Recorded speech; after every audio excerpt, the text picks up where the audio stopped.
Driving, insurance, roads and policing. The purpose of this video is to examine the current low-quality, inconvenient, dangerous and expensive monopolised social approach for driving and compare it to a privatised approach. So the main categories here we're looking at are capacity to drive, which in the current day is called licensing. Next, we're going to be looking at record keeping, which is called registration.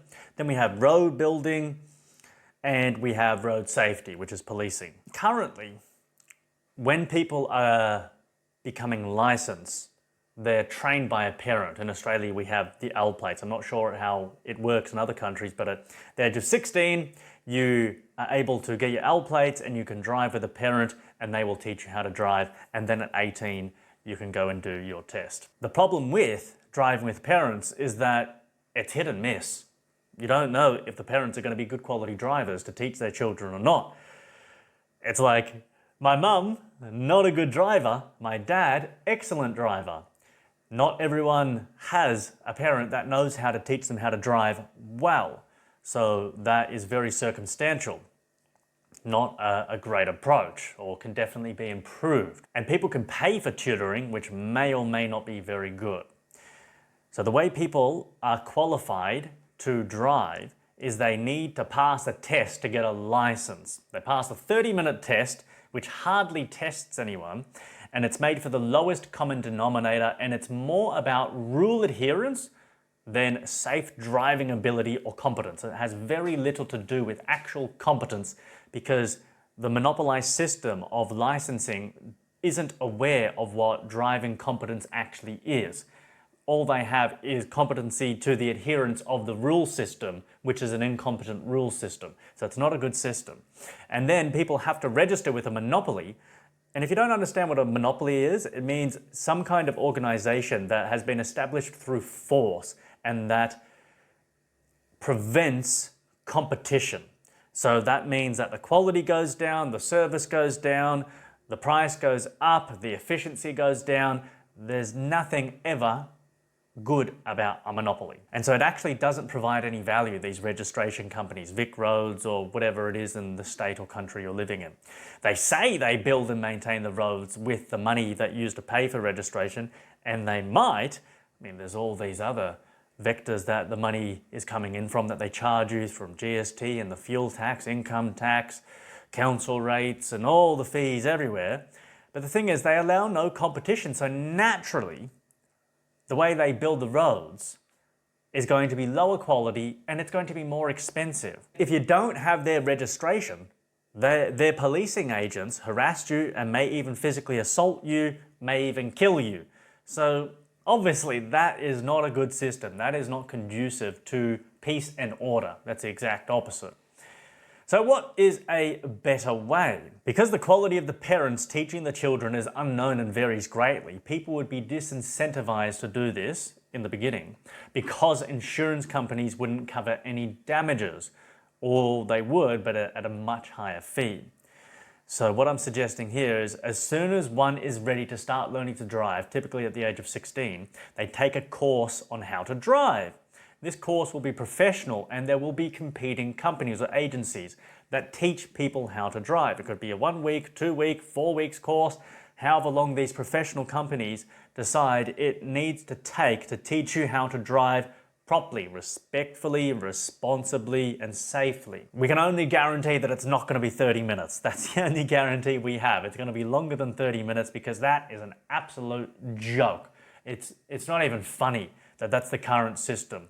And people think that's a professional, orderly, civilized system to qualify people to drive on the road. It's absolutely outrageous. It's a scam, an absolute scam. So these companies will be the best. They'll be run by, most likely, race car drivers, the professional race car drivers, because they're the best drivers in the world and they know how to drive efficiently and safely and how to handle emergencies, because that's the biggest time crashes happen, in emergencies, when the car tire pops, when they're aquaplaning, when there's ice over the road, where someone is changing into the lane, or when a brick or wheel falls off the back of a truck. Race car drivers are fast. They know how to improve their reaction speeds and they know what to do, how to avoid collisions and avoid these unfortunate emergency-like situations. The best courses out of these will be the most successful. They're going to make the most money because they have the best training, and the people who are in that local area will go to that business. That's just the way business works with every type of company. And that's a very good thing, because not everything is monopolized. Only 1% out of the whole marketplace is monopolized. It's mainly just, well, you have roads, you have rulemaking, there's security, there is military and lawmaking, rulemaking, but there's no monopoly on shoes or milk or meat and eggs and computers. There's competition. That's why there are products that are better and others that are worse, and the things that are successful in the marketplace, they end up winning. Most typically, even though we're not in a purely capitalistic society, so that's very difficult to actually happen. But it's still better than pure communism or socialism, where things just aren't good for anyone except for the ruling class at the top. So the best courses will teach people how to drive safely, responsibly, and respectfully in all road and weather conditions, taking them through those extreme situations, how to handle themselves when things go wrong. Especially reaction times, like that's a simple one, because I've been in situations so many times where a kangaroo's jumped out or a dog's run out or I've aquaplaned or something's gone wrong, and because my reaction times are so quick, probably from martial arts and playing video games, my reaction times are so quick, I'm able to react and I know what to do in those situations because my dad was a race car driver and he taught me a lot of that I've avoided crashing my whole life, where there's been many times where it's been very close to it, because that just happens when you drive on the road. I'm sure you've experienced this. But because the reaction times are so quick, I've been able to avoid that, and that's a learned skill. Obviously, yes, some people will be genetically gifted and have faster reaction times, but everyone can improve their reaction times and back that up by knowing what to do in particular situations. So instead of slamming on the brakes, they need to steer and then counter steer and not just slam on the brakes if they're aquaplaning and crash into a fence, a wall. Lots of detail could be, I mean, you can go into a lot of detail about that specifically, but it's not necessary for this video. I think you can grasp that concept. Oh, yes, driver training courses. That makes sense, doesn't it? It's pretty obvious. Better than a 30-minute test. We want people to be safer on the road, less likely to crash and kill each other and avoid traffic jams. Well, how do we do that? Well, the monopolised government can't come up with the idea. Well, they don't want to come up with the idea. Obviously, that's why they're a monopoly. Maybe we should teach people how to drive better? Nah, just fine them. Just take away their money and threaten them. That'll fix and solve everything. Put police cameras everywhere. Yeah, that's the answer. Obviously not. So when someone completes the course and passes, they then get a certificate. And this can be presented to insurance companies for a large discount. I call it a certificate of competency. There's no need for a license to allow you to drive because you're already allowed to drive by your right to travel. We have the right to travel. But what the difference is that this certificate of competency entitles you to cheaper insurance and guarantees you're covered in the case of accidents. So the insurance companies will want to work with the driving courses that produce the best results, as they will have the least payouts, making them more money, the insurance companies. So people will want to take the driving courses because then they get far cheaper insurance, are less likely to cause an accident, because no one really wants to do that. And if they do, they're covered. There's no force necessary. Don't need to threaten or intimidate people to get insurance or to get their certificate of competency. It's just a no-brainer to do that by volitional choice. Because people will just look at the benefit to risk ratio and analyze it and go, oh, well, it's a no-brainer. It's a literally no-brainer. But if they don't want to do that, feel free. Go and drive without your certificate of competency, but you're going to be liable for any damages or problems that you cause. So people will record their number plates with these insurance companies in the case of an accident or a theft.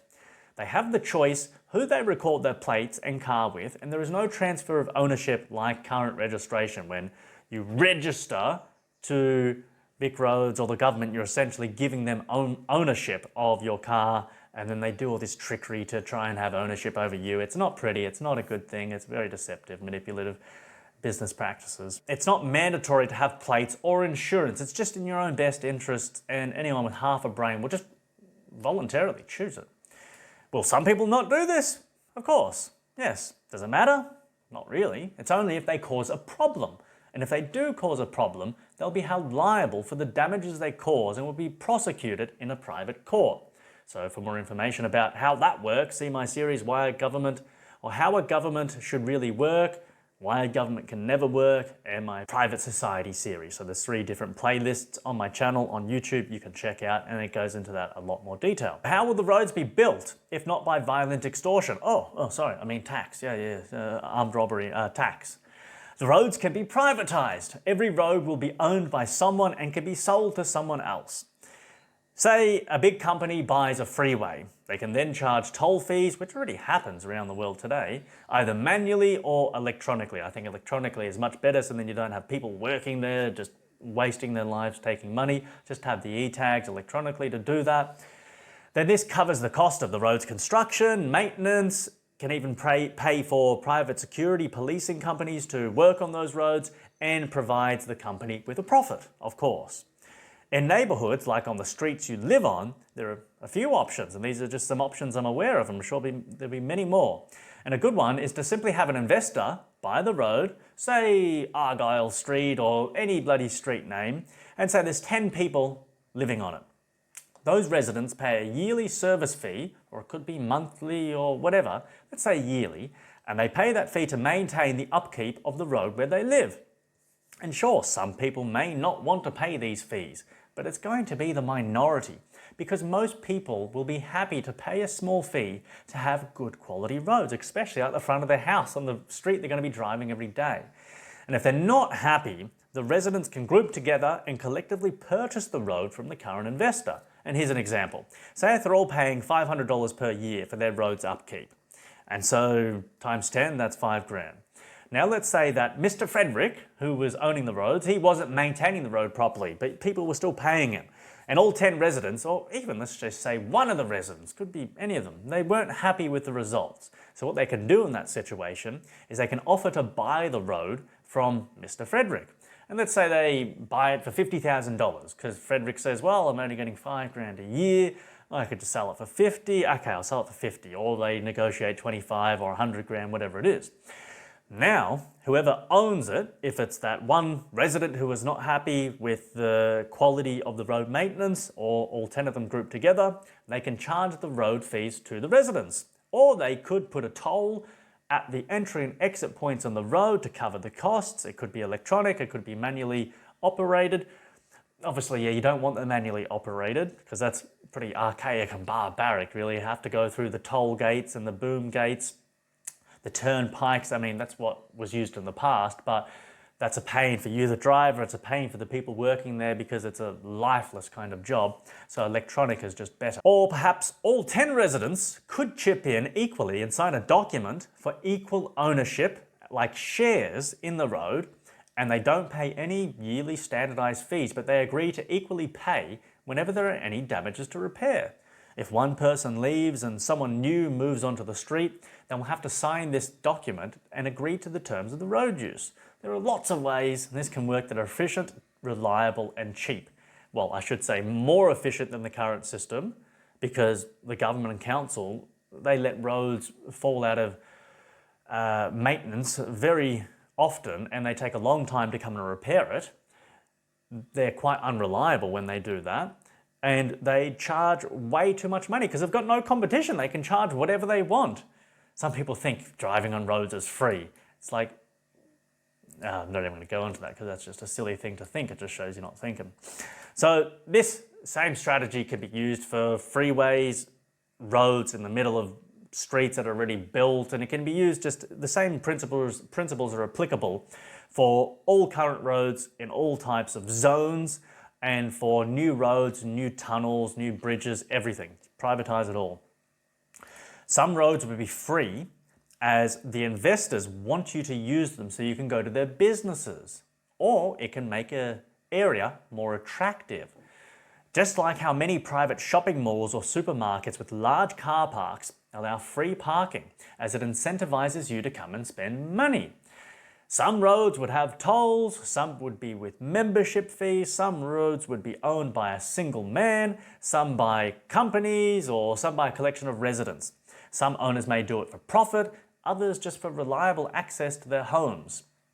Another way you could have freeways, it's called a freeway anyway, the freeways, is that the owners allow advertising. They have lots of big billboards, and then advertisers pay for their advertising on those big on the big freeways, and then you as the driver don't have to pay going along the road, or the advertisers are covering the cost, which is really cool because obviously they're advertising to you, you might buy their stuff.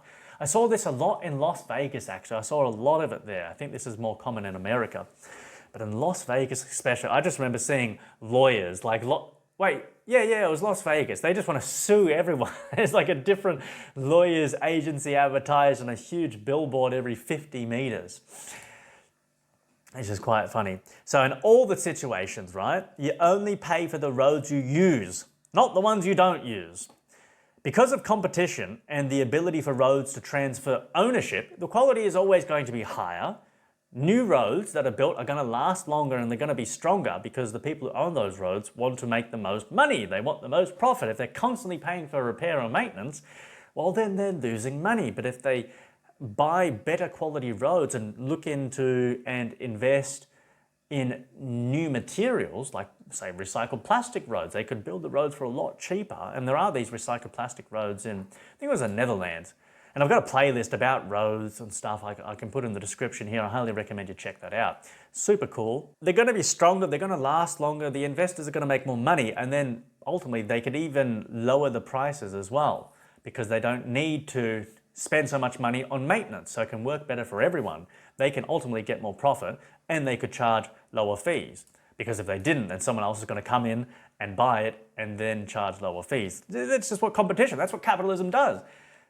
The end user always gets the best results. If there are any damages, then the roads are going to be fixed bloody quickly. Otherwise, the road company is going to get a bad reputation and someone else is going to buy it from them, or they're going to use a different road. So they need to repair quickly. And new rules can be tested. It can be different rules on different roads to test safety and reduce traffic jams and improve efficiency. Overall, privatization of roads would be an improvement in every single aspect in comparison to the current monopolization via government. In regards to policing and ensuring safe driving, that can be managed by private security companies whose task is to manage the roads as the private property they are, because all these private roads will be private property. So there's a whole different set of rules and concepts and principles around private property, because that's getting into rights. Because it's private property, the owner now has the right to hire security to maintain the safety and to enforce the rules that they've created. Because the free market allows competition, the best rules, the best private security, the best driving courses, and the best insurance companies will come out on top. That's just inevitable. That's what happens. We've got proof of that.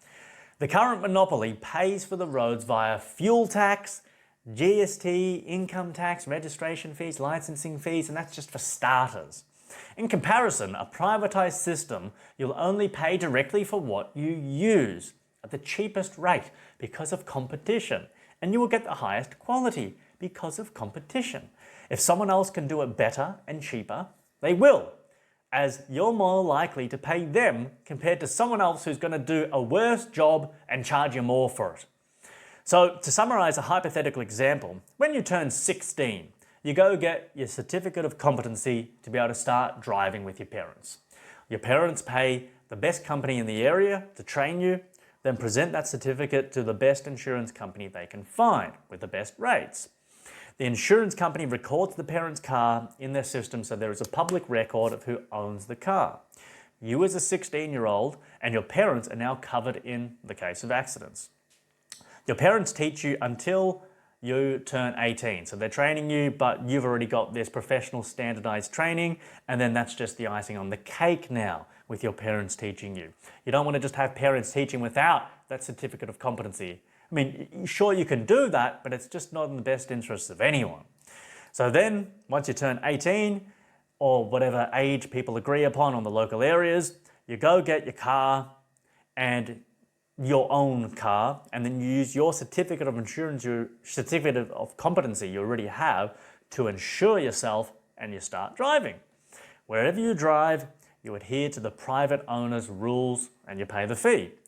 But you only pay for the roads you use, not roads on the other side of the country you don't use, like what happens today. This saves you a lot of money as you aren't paying for registration, yearly licensing, fuel tax, GST or income tax, and this is all in the context of a fully privatized society. That's what I'm meaning here. If you drive dangerously, then private security will confront you and remind you of their road policies. If you don't like them, you are free to drive on different roads. If you repeat the same dangerous behavior, the security has the right to ban you from traveling on their employer's private property. If you continue to commit transgressions on their private property, then the private security has the right to take you to private courts to enforce a remedy for your violations. So if you want a lot more information about each of these points, about how private security works, how does private courts work, how do private prisons work, or rehabilitation centers, or even, about the private roads. Private roads, that's more the field of a guy called Walter Block. He has got quite a lot of information about that. He's actually got a book, which I haven't read, but I've watched some of his videos and other people discussing just the history of privatized roads, how it worked really well in the past, and the places in different countries around the world, how it's working really well still today, and how it's just better in every single aspect. Then I will link some really good playlists in the description below this video, and you can check that out. I highly recommend it. But this is my idea how we can reduce traffic jams, have people saving money, respect freedom, have no one violating anyone else's rights, and have safer drivers on the road. That means less deaths and less molestations and violations by police that don't actually have any jurisdiction or authority to do what they're doing. I hope this video helps, gives you a better grasp of how a privatized system can work compared to the current monopolized public system, and spread the message. Maybe this is possible, probably not, because not enough people are interested in this, but at least you know there is an answer. A solution does exist, here it is, and this is just one, and obviously there's a lot that can be done to improve it and make it even better. All right, bye-bye.